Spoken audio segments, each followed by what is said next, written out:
이스라엘과 하마스 간에 2년 넘게 끌어온 가자지구 전쟁 종전안이 첫 발을 뗐습니다. 상호 인질들을 전원 석방한 데 이어 트럼프 미국 대통령과 유럽, 중동 각국 정상들이 모인 가운데 휴전선언 합의문에도 서명했는데요. 하지만 완전한 종전까지 남은 단계에서 난관이 적지 않아 갈 길이 멀다는 관측도 나옵니다.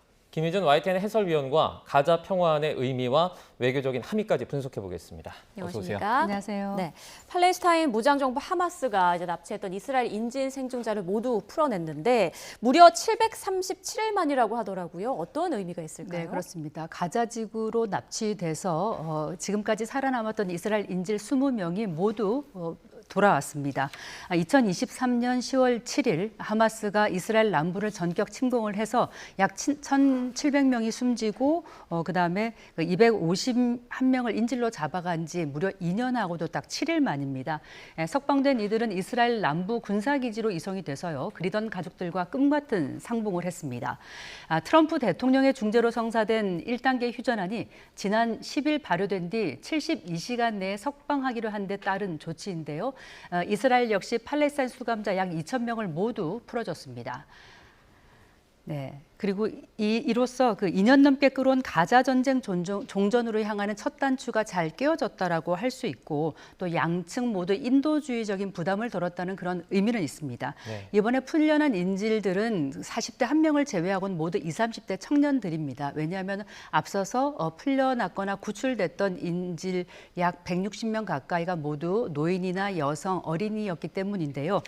이 밖에 나머지 인질들은 안타깝게도 억류 기간 동안 피살되거나 질병 등으로 숨졌습니다. 네. 이번 합의에 따라서 이스라엘 인질 중에 사망자 시신도 원래는 모두 돌려보내기로 약속을 했는데 이게 지켜지지 않았다 그래요? 뭐 마지막 카드처럼 남겨둔 겁니까? 네, 그렇습니다. 하마스는 이제 이스라엘 인질 중에 이제 사망한 시신 28구를 모두 돌려보내기로 했는데 일단 4구만 먼저 인도를 했습니다. 네. 그러면서 시신 모두를 수습하는데 72시간이 부족하다 이런 이유를 댔어요.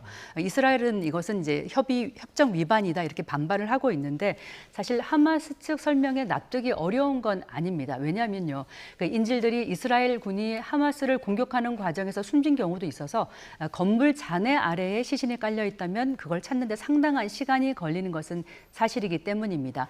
다만 하마스가 압박 수단으로서 이것을 쥐고 있을 가능성도 있습니다. 왜냐하면 그 유대교 전통에 따르면 사람이 숨지면 그 육신이 땅으로 돌아간다, 흙으로 돌아간다고 믿기 때문에 시신 매장하는 것을 어떤 그 종교적인 전통에서 최우선 의무로 생각을 하고 있거든요. 근데 이것을 못한다면은 이제 매우 끔찍한 일로 여기는데 때문에 하마스가 이런 것을 그 이스라엘 정부나 또 그 유족들을 압박을 하면서 어떤 그 압박을 가하면서 이것이 추후 어떤 그 압박 카드로 삼는 것 아니냐는 그런 분석도 나오고 있는 상황입니다. 네, 이 인질 석방에 맞춰서 트럼프 대통령이 이스라엘을 방문했어요. 또 세계 각국 정상들을 불러모아서 가자 평화협정에 서명하기도 했는데 트럼프 대통령의 역할 좀 어떻게 평가할 수 있을까요? 네, 그 이스라엘 인질들이 모두 석방되면서 이스라엘에서는 환호성 그리고 트럼프 대통령에 대한 감사가 넘쳤습니다. 그리고 트럼프 대통령은 이스라엘을 방문을 해서 의회에서 연설을 하기로 돼 있었는데 이 본회의장을 찾았을 때 기립박수가 터져 나오기도 했습니다.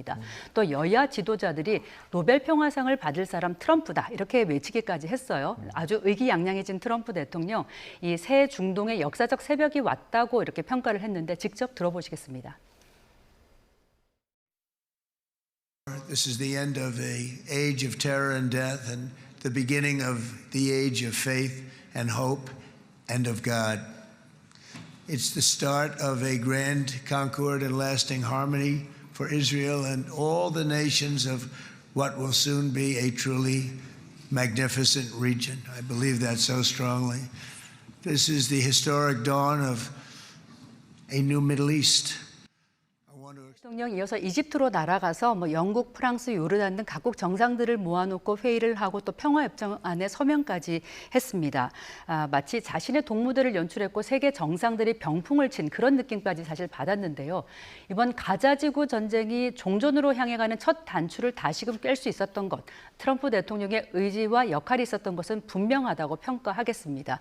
왜냐하면 취임 즉시 가자지구 전쟁 그리고 우크라이나 전쟁을 해결하겠다고 공언을 했고 그런 자신의 의지를 밝힌 대로 열심히 노력을 해온 것은 사실이기 때문입니다. 또 트럼프 1기 정부 때를 돌아보면 2020년에 그의 중재로 이스라엘과 아랍에미리트, 바레인 등 주요 아랍 국가가 수교를 맺도록 한 그 아브라함 협정도 성과를 꼽을 수가 있거든요. 때문에 트럼프가 아쉽게도 올해 본인의 희망과는 달리 노벨 평화상을 받지는 못했지만 내년도는 노려볼 수 있는 것 아니냐는 그런 관측이 나오는 이유이기도 합니다. 자, 이로써 가자지구 종전 1단계는 마무리가 됐다라고 볼 수가 있는데 완전한 종전이라든지 완전한 평화까지는 아직 좀 멀었다는 얘기가 나와요. 이유가 뭡니까? 네, 이번 그 세계 정상들이 모여서 평화협정 서명식을 하는데 정작 전쟁의 당사자인 하마스와 이스라엘 측은 참석하지 않았습니다. 그것만 봐도 약간 좀 어두운 그림자가 드리운다라고 할 수 있겠고요. 네. 그 평화협정의 구체적인 내용도 아직까지는 공개되지 않고 있습니다.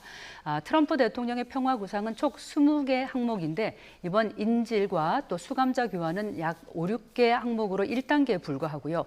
향후 2단계를 보면은 하마스의 무장 해제라든가 과도 정부 수립, 이스라엘 철군 등 더욱 어려운 단계가 많이 남아 있거든요. 특히나 이제 협상 시일도 아직까지는 정해지지 않은 상황입니다. 이제 이스라엘의 목표라고 하면 그 하마스의 어떤 정치적, 군사적 해체 수순을 밟는 거고 하마스 입장에서는 그것은 자기들의 존재 가치를 부정하는 것이기 때문에 쉽게 받아들일 수가 없습니다. 또 이스라엘 입장에서도 자국의 안보를 담보할 어떤 특단의 조치가 없다면 철군하기는 또 어려운 상황이거든요. 특히 네타냐후 총리 입장에서 보면은 내각 내에 극우파를 등에 업고 있기 때문에 더 그러하다고 할 수 있겠습니다. 뉴욕 타임스도 가자 전쟁 종전까지의 난제를 짚으면서 이런 하마스의 무장 해제라든가 가자지구 통치 문제 등의 어려움을 자세히 서술하기도 했습니다. 한 가지 더 짚고 싶은 것은 지난 2년여간의 전쟁으로 팔레스타인에서만 약 7만 명이 숨진 것으로 추산이 되고 있고요. 또 부상자도 약 17만 명에 달한다는 것이 팔레스타인 측의 주장인데 이 과정에서 고아가 됐거나 또 팔다리를 잃은 어린이 같은 그런 인도주의적인 문제도 지금 많거든요. 예. 이런 것까지 해결하기까지는 매우 요원한 상황이다라고 설명드리겠습니다. 네. 이번 가자지구 휴전한 그 추진 과정을 보면 미국의 압박에 이스라엘과 하마스가 두 손을 좀 든 그런 형국인 것 같은데 이런 분위기를 바탕으로 이제 트럼프 대통령이 우리 한국을 비롯한 대외 협상에서 더 강경한 자세로 나오지 않을까 이런 우려도 있습니다. 네, 이번 가자 전쟁이 약간 평화로 가는 첫발을 뗀 데는 그 미국 그리고 트럼프 대통령의 힘에 의한 외교가 작동한 모양새라고 하겠습니다. 그동안 양측 간에 몇 차례 휴전안이 이제 시행되다가도 서로 반발하고 또 파상 공세를 퍼부으면서 정전이나 영구 휴전으로 이어지지 못한 것이 사실입니다.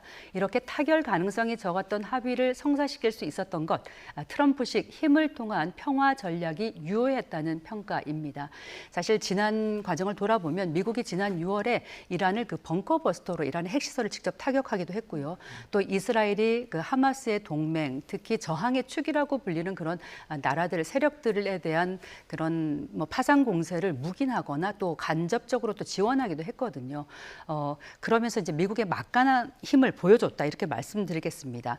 하나 우려되는 것은 트럼프 대통령이 이번 가자 평화안 추진으로 이런 밀어붙이기식 또 힘의 외교에 대한 어떤 자신감, 효능감을 더욱 갖게 되지 않았을까 생각이 들고 그렇다면 앞으로 한국과의 관세 협상이나 또 그 동맹 현대화 문제 이런 걸 풀어나가는 과정 또 중국과의 관세 그런 무역 협상에서도 압박을 가속할 가능성 배제할 수 없다고 말씀드리겠습니다. 네. 지금 한미 간의 관세 협상에서 조금은 돌파구가 열리는 것 같기도 하는데요. 미국의 어떤 그 입장이 일부 변화가 있었다고 하는데 이게 이제 에이펙에 가서 그 시기에 맞춰서 좀 이렇게 타결로 다가갈 수 있을까요? 네, 한미 관세 협상 관련해서 어제 조현 외교부 장관이 외통위에서 좀 새로운 발언을 했습니다. 뭐냐면 3,500달러 대미 투자 패키지에 대한 후속 논의 과정에서 미국 측이 새로운 제안을 했다는 겁니다. 그동안 미국은 다들 아시다시피 3,500달러를 전액을 현금으로 투자하라는 요구를 해왔고 우리 측은 한국 경제 여건상 불가하다는 점을 설명하면서 무제한 통화 스와프 등이 전제돼야 된다 이런 걸 요구한 바가 있습니다. 현재 그 미국 측이 제안한 새로운 내용이 어떤 건지는 알려지지 않고 있습니다만 아마 우리 정부의 경제 상황의 어려움, 이번 대미 투자가 우리 정부에 갖는 그런 부담에 대한 어떤 이해가 있지 않았을까, 그걸 바탕으로 어떤 수정안을 제안했을 가능성이 있습니다. 이런 가운데 김정관 산업부 장관에 이어서 구윤철 경제부총리 겸 기획재정부 장관이 내일 방미길에 오릅니다. G20 재무장관 회의 참석 계기에 베선트 재무장관과 회담을 추진하는데 어떤 한미 관세 관세 협상에도 속도가 붙는 모양새입니다. 때문에 그 에이펙 계기에 트럼프 대통령의 방안이 약 한 2주 정도밖에 남지 않았는데요. 양측이 어떤 타협점을 찾을지, 특히 에이펙 정상회의를 계기로 한 한미 정상회담에서 최종 협상안이 타결 지을지가 주목되는 부분입니다. 네, 그리고 미중 갈등 상황도 지금 주목되고 있는데 에이펙을 앞두고 미중 양국의 기싸움이 고조되면서 협상 불발 우려까지 나왔었잖아요. 그런데 일단 두 정상이 만날 거라고 하죠. 네, 그렇습니다. 중국이 일단 히토류 수출 통제가들을 미국에 꺼내들었고 그러자 미국이 또 100% 추가 관세로 위협하면서 양측 간의 긴장이 매우 높아졌고요. 에이펙 계기에 정상회담 불발 가능성까지 나왔었는데 그런데 트럼프 대통령이 바로 유화적인 제스처를 취했죠. 그런데 이어서 베센트 재무장관이 그 트럼프 대통령이 10월 말에 한국에 와서 시진핑 주석을 만날 거라 이렇게 재확인을 했습니다.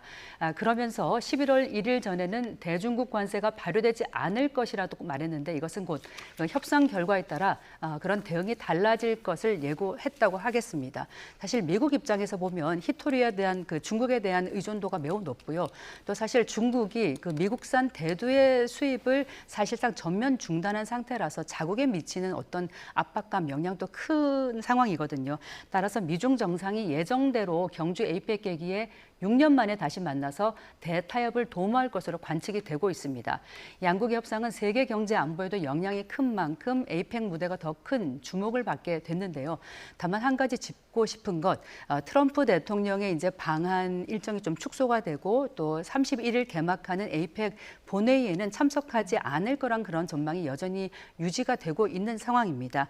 네. 때문에 미국이 자칫 그 미중 정상회담에만 주력하고 한미 정상회담과 또 에이펙 본회의에 좀 분위기를 좀 흐리고 김을 빼지 않을까 하는 우려가 나오고 있어서 우리 당국이 마지막까지 좀 대응을 하고 조율을 해가야 될 것으로 보입니다. 네, 알겠습니다. 지금까지 김희준 YTN 해설위원과 함께 국제 이슈도 외교 이슈들 짚어봤습니다. 고맙습니다. 고맙습니다.